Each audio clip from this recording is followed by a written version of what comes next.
দুঃখ এমন এক অনুভূতি যেটা আমরা চাই বা না চাই, আমাদের জীবনে এটা অবশ্যই আসবে।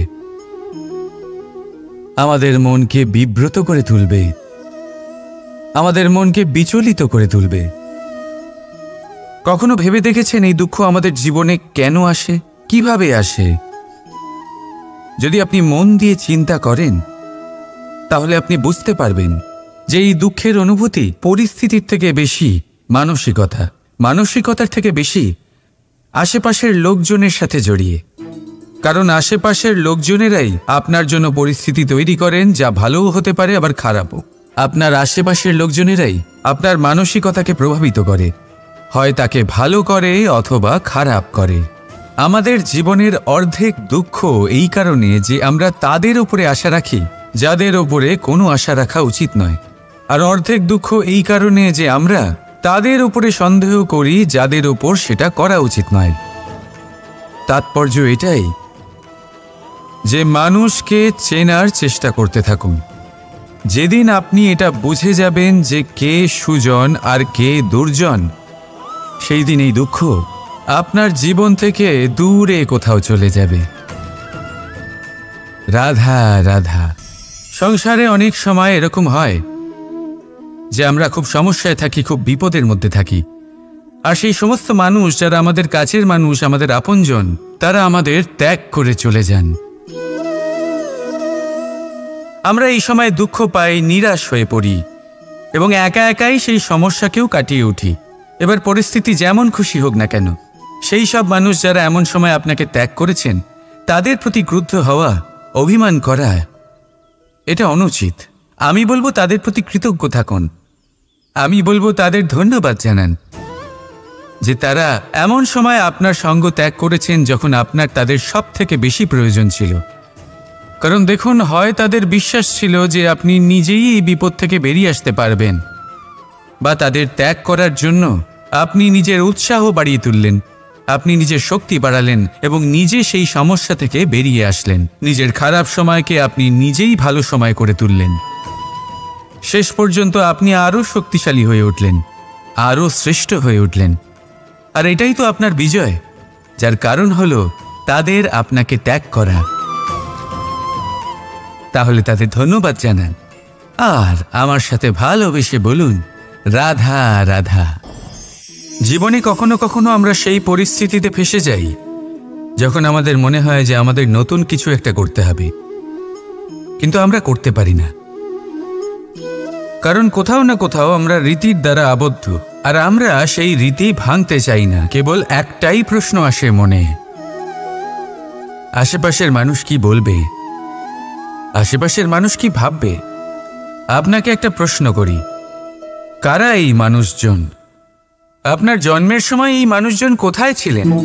যখন আপনি কোনো সমস্যায় পড়েন তখন এই মানুষজন কোথায় থাকেন? এগিয়ে এসে কি আপনাকে সাহায্য করেন, নাকি সেই সমস্যার সমাধান আপনি নিজেই করেন? এইসব মানুষজনের চিন্তা ত্যাগ করুন যদি আপনি জীবনে বাঁচতে চান। ভেবে দেখুন জীবনে কি কি শুভ আছে আর কি কি শুভ করতে পারেন। যদি তা স্রোতের বিপরীতে হয় তাহলে সংঘর্ষ করুন, কিন্তু এইসব মানুষজনের কথা ভাববেন না। ভেবে দেখুন জীবনে আপনি কি কি শুভ কাজ করতে পারেন। এটা ভাবুন যে আপনি কখনো এমন কোনো কাজ করে ফেলেননি তো যার জন্য কারো হৃদয় আহত হয়েছে। শুভর দিকে নিজের চিন্তা কেন্দ্রীভূত করুন, আপনার জীবনে সব কিছু শুভই হবে। তাহলে আসুন আমার সাথে ভালোবেসে বলুন রাধা রাধা। এই সংসারকে বদলানোর জন্য কিসের প্রয়োজন হয়? আপনার ভাবনা চিন্তার, আপনার মতামতের? না, এই সংসারকে বদলানোর জন্য প্রয়োজন পড়ে সেই উদাহরণের যা আপনি নিজের জীবনে প্রস্তুত করেন। আপনি যখন নিজেকে বদলানোর চেষ্টা করেন তখন আপনি কি করেন? আপনি অন্য কারোর জীবন থেকে উদাহরণ নেন নিজেকে বদলানোর জন্য। তারপর আপনি এক এমন উদাহরণ প্রস্তুত করেন যাতে এই সংসার পাল্টে যেতে পারে। আপনার কর্ম অনুসারে এই সব কিছু হবে। যদি আপনি এই সংসারকে ভালোবাসা শেখাতে চান তাহলে আপনাকে শুধুই ভালোবাসতে হবে। যদি সংসারকে ন্যায় শেখাতে চান তাহলে আপনাকে সবার সাথে ন্যায় করতে হবে। এই সংসার এবং মানুষজন বড়ই বিচিত্র। এরা আপনার কথা শুনবে, আপনার কথা ভাববেও, আপনার মতামত নেবে, কিন্তু বদলাবে শুধুমাত্র উদাহরণ দ্বারা। সেই জন্য ভালো উদাহরণ প্রস্তুত করুন। এবার যদি আপনি স্বর্গলাভ করতে চান তাহলে আপনাকে মৃত্যুবরণ করতেই হবে। এবার যদি আপনি আম গাছ হতে চান তাহলে আপনাকে ধরিত্রীর গভীর পর্যন্ত যেতেই হবে। এবার যদি আপনি সংসারকে ছায়া দিতে চান তাহলে আপনাকে সূর্যের তাপ সহ্য করতেই হবে। আসুন আমার সাথে ভালোবেসে বলুন, রাধা রাধা।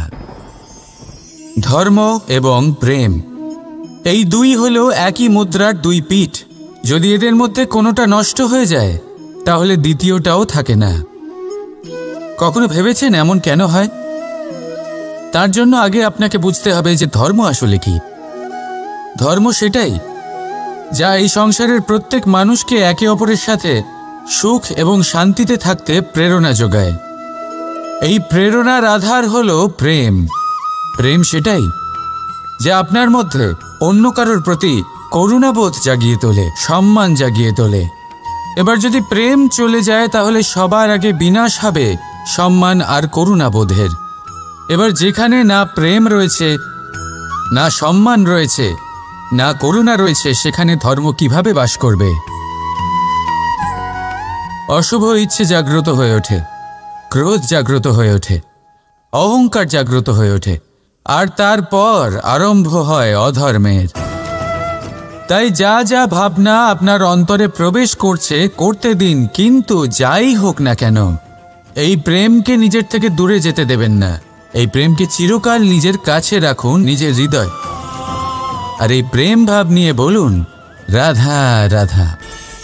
কখনো ভেবে দেখেছেন মানুষকেই এই সংসারে সর্বশ্রেষ্ঠ প্রাণী কেন বলা হয়? অন্য কোনো প্রাণীকে কেন নয়?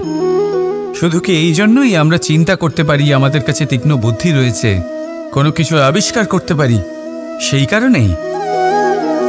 তা তো অন্য কোনো প্রাণীর কাছেও থাকতে পারে। এমন কিছু পশুও রয়েছে যাদের কাছে তীক্ষ্ণ বুদ্ধি আছে। তাহলে মানুষ কেন? কারণ মানুষের কাছে এমন কিছু রয়েছে যা অন্য প্রাণীর কাছে নেই। মানবতা। মানবতা যা সর্বপ্রথম এগিয়ে যেতে চাইলেও যদি পথে কেউ ধাক্কা খেয়ে পড়ে যায় তাকে আগলে রাখতেও জানে। মনে রাখবেন, আপনার সব থেকে বড় পরিচয় আপনার নাম, আপনার সম্পত্তি বা আপনার ধর্মও নয়। আপনার সব থেকে বড় পরিচয় হলো আপনার মানবতা। তাহলে সময় এলে পরে নিজের মানবতার পরিচয় দিন। অন্য মানুষকে সাহায্য করুন, অন্য প্রাণীকে সাহায্য করুন। একা একা পথ চলা হলো পশুদের প্রবৃত্তি।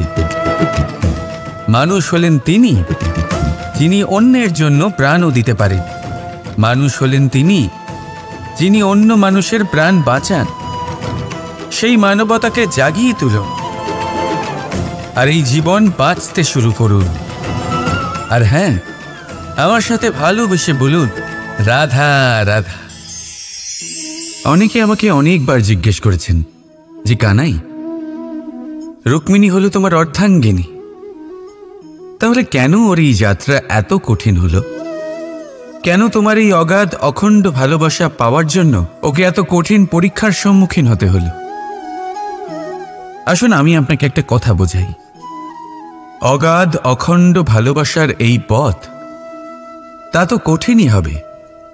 এবার এরকমই এক যাত্রা করতে হয়েছে রুক্মিণীকে, পরিশুদ্ধ ভালোবাসা বুঝতে পারার যাত্রা। এমন ভালোবাসা যা কিনা ক্রোধ, ভয়, মোহ, অধিকার, অহংকার, হিংসা এই সমস্ত বিকারের ঊর্ধ্বে। এবার এই যাত্রায় ওকে সাহায্য করবে রাধা। আর শুধু তাই নয়, আমি আপনাকে বলি, সংসারের প্রত্যেক নারী এই যাত্রা করে থাকেন। এবার যে নারী এই যাত্রার শেষ পর্যন্ত পৌঁছতে পারেন তিনি এক উচ্চ স্তরে পৌঁছে যেতে পারেন, যেখানে তাকে বলা হয় অর্ধাঙ্গিনী। রাধা রাধা।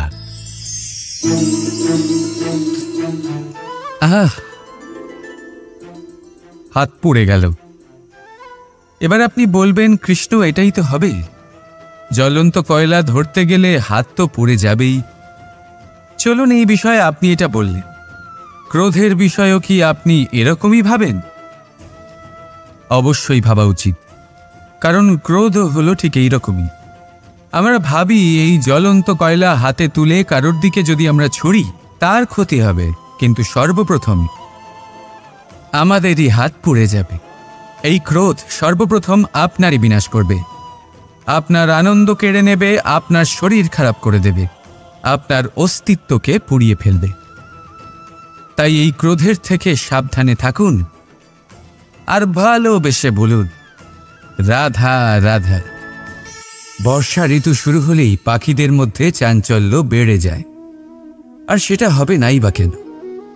বাসা ভেঙে যায়, বৃক্ষ ভেঙে পড়ে, প্রত্যেক পাখি তার থাকার জন্য একটা নতুন জায়গার, একটা ছায়ার, একটা ছাদের খোঁজে থাকে। শুধু একটা পাখি এসব কিছুই করে না, না তো তার এসব সমস্যা নিয়ে কোনো চিন্তা থাকে, না কোনো দরকার পড়ে। আর সেই পাখি হলো বাজ। সেই সব সমস্ত ছোটখাটো সমস্যার থেকে অনেক দূরে ওপরে উড়ে বেড়ায়, মেঘের থেকেও অনেক উঁচুতে। তাই এই সব ছোটখাটো সমস্যা যা আপনার জীবনে এসে থাকে, এই সব নিজের চারপাশকে ঘিরতে দেবেন না। নিজের চিন্তাভাবনাকে অনেক উঁচুতে রাখুন, আপনার সমস্ত সমস্যা নিজে থেকেই নিচে চলে আসবে। রাধা রাধা। একটা গাই আর একটা বাছুরের মধ্যে কেমন সম্পর্ক থাকে? একটা গাই নিজের বাছুরকে ডাকে, আর সেই বাছুর হাজার হাজার গাইয়ের মধ্যে থেকেও নিজের মাকে চিনতে পেরে যায় আর নিজের মায়ের সাথে এসে জড়িয়ে পড়ে। আর কিছুটা ঠিক এরকমই সম্পর্ক হলো আপনার কর্ম এবং আপনার কর্মফলের মধ্যে। আপনি যেমন কর্ম করবেন, আপনার কর্ম আপনার কর্মফলকে ডাক দেবে, আর আপনার কর্মফল কোথাও না কোথাও থেকে আপনাকে খুঁজতে খুঁজতে এসে আপনার সাথে জড়িয়ে পড়বে। তাই উচিত এটাই হবে যে আপনি সৎকর্ম করুন, কারণ ঈশ্বর যদি আপনাকে আপনার ভুলের জন্য ক্ষমা করেও দেন, আপনার কর্ম কিন্তু করবে না। তাই যদি আপনি দুষ্কর্ম করতে চলেছেন, তাহলে আপনি প্রস্তুত থাকুন, আর যদি আপনি শুভ কর্ম করতে চলেছেন, তাহলেও আপনি প্রস্তুত থাকুন। আপনার কর্ম যেমন হবে তেমন ফল আপনার কাছে নিজে থেকেই চলে আসবে। আজ না হোক কাল, কাল না হোক অন্য কোনো সময়, অবশ্যই আসবে। আসুন আমার সাথে ভালোবেসে বলুন, রাধা রাধা। বসন্ত ঋতু, এই সময় মন আনন্দে ভরে থাকে। এমন মনে হয় যেন আমরা আকাশে বিচরণ করতে চলে যাই, কিন্তু সেটা তো সম্ভব নয়। সেই জন্য হয়তো আমরা ঘুড়ি ওড়াই, এই ঘুড়িকে নিজেদের প্রতিরূপ মনে করে। এবার অনেক মানুষ আছেন যারা ঘুড়ি ওড়ান, কিন্তু এই কর্মের সারমর্ম কি সেটা কজন বুঝতে পারেন? আপনি এটা মনে করুন যে আপনি হলেন সেই ঘুড়ি, আর এই সুতো যিনি ধরে রয়েছেন তিনি হলেন পরমাত্মা। আর এই সুতো যেখান থেকে শুরু হয়, সেই লাটাই হলো আমাদের কর্মচক্র। এবার আপনি নিজেই অনুমান করুন যে এই উড়ান কার ওপর নির্ভরশীল? পরমাত্মার ওপর আর আপনার কর্মের ওপর। যদি পরমাত্মা আপনার হাত ধরে থাকেন, আপনার সাথে থাকেন, যদি আপনি শুভ কর্ম করতে থাকেন, আপনি এই আকাশে উড়তে থাকবেন। কিন্তু কোথাও কোথাও যদি পরমাত্মার সাথে এই বন্ধন ছিন্ন হয়, আপনার কর্মচক্র খারাপ হয়ে যায় বা থেমে যায়, তাহলে আপনার এই ঘুড়ি কেটে যাবে আর দূরে কোনো গাছের ডালে গিয়ে আটকে যাবে। তাই শুধুমাত্র ঘুড়ি ওড়াবেন না, তার থেকে শিখুন, পরমাত্মার সাহচর্যে থাকুন, সবসময় শুভ কর্ম করতে থাকুন, আর সবসময় এই আকাশে উড়তে থাকুন। আসুন আর আমার সাথে ভালোবেসে বলুন, রাধা রাধা। বর্ষার আকাশে আপনি একাধিকবার রামধনু দেখে থাকবেন, 7 রঙা, মন ভোলানো। প্রথম প্রশ্ন, এই সুন্দর রামধনু কিভাবে তৈরি হয়? এটা তৈরি হয় যখন বৃষ্টির জলের ফোঁটার মধ্যে দিয়ে আলো প্রবেশ করে সেই আলোর আসল 7টি রং বিচ্ছুরিত হয়, আর তখনই আমরা এই রামধনু দেখতে পাই। দ্বিতীয় প্রশ্ন, এই রামধনু বৃষ্টির জলের ফোঁটা দিয়েই কেন তৈরি হয়? কারণ হল বিশুদ্ধতা। বৃষ্টির জলের ফোঁটা বিশুদ্ধ হয়, আকাশ থেকে ধরিত্রীর দিকে ঝরে পড়ে, কিন্তু নিজের জন্য নয়, ধরিত্রীর তৃষ্ণা মেটাতে।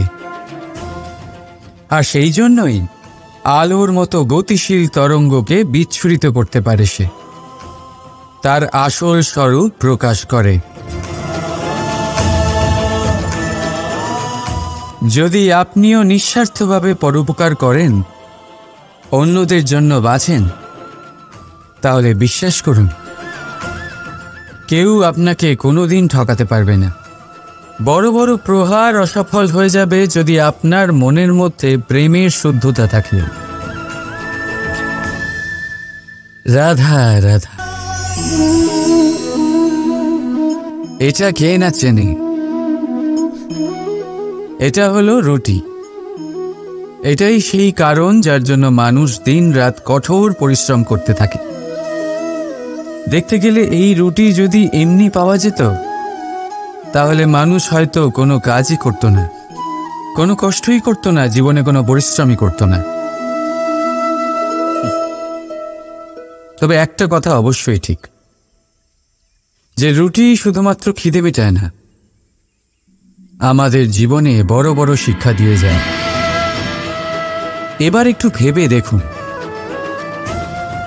রুটি আপনার তখনই সুস্বাদু লাগবে, এই রুটি আপনার স্বাস্থ্যের জন্য ভালো তখনই হবে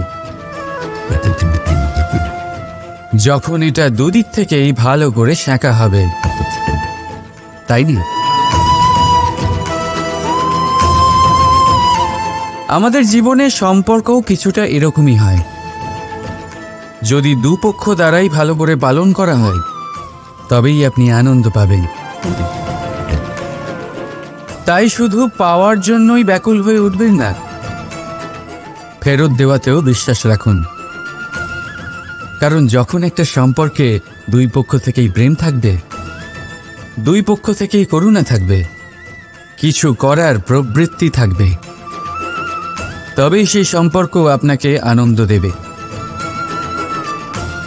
তাই যখনই আপনি রুটি খাবেন, মনে রাখবেন আপনাকে আপনার সম্পর্কগুলিকেও এরকম মধুর বানাতে হবে। আর মন সুপ্রসন্ন হয়ে বলবে, রাধা রাধা।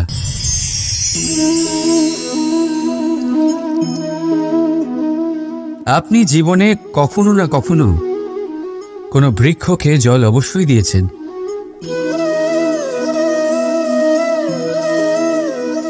কখনো মনে এই প্রশ্ন জাগেনি যে আমরা বৃক্ষের পাতায়, ফুলে, ডালে,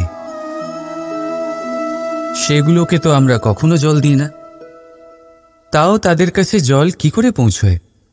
তাও কিভাবে তারা জীবিত থাকে? আপনি বলবেন, এ তো সহজ ব্যাপার, এই কেমন প্রশ্ন করছেন আপনি? গোড়ায় জল দিলে তা বৃক্ষের প্রতি অংশে অবশ্যই পৌঁছবে, তাই না? ঠিক এমনটাই হয় আমাদের কর্ম, আমাদের প্রেম। যদি স্বচ্ছ মনে কর্ম করেন, সেবা করেন, তাহলে কোনো না কোনোভাবে তা পরমেশ্বরের কাছে অবশ্যই পৌঁছবে। অন্তরাত্মা থেকে প্রেম করলে সর্বদাই তা উপচে পড়বে, আর তার দ্বিগুণ অবশ্যই ফেরত আসবে, এই বৃক্ষের ছায়ার মতন। তাই মন আর আত্মা দিয়ে কাজ করুন, মন আর আত্মা থেকে প্রেম করুন, আনন্দই আনন্দ পাবেন। রাধা রাধা।